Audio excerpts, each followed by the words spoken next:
Sardini, Barangay Kapitan, in Magallanes, beautiful province of Sorsogon.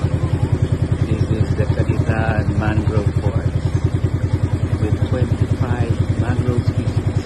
This is the mangrove forest in Bicol with the most number of mangrove species. A very diverse ecosystem from your Pagatuat in Rancho Alba, Lumalan, Abyssinia Marina, Abyssinia Rompialis, Abyssinia Piscinalis, of course the Bakawan Babae, Bakawan Lalaki, and of course the darling of the forest, the Kapas, an endangered mangrove.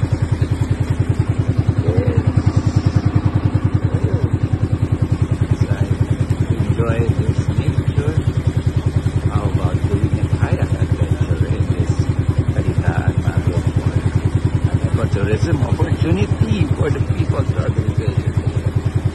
So here, pretty soon, there'll be kayaking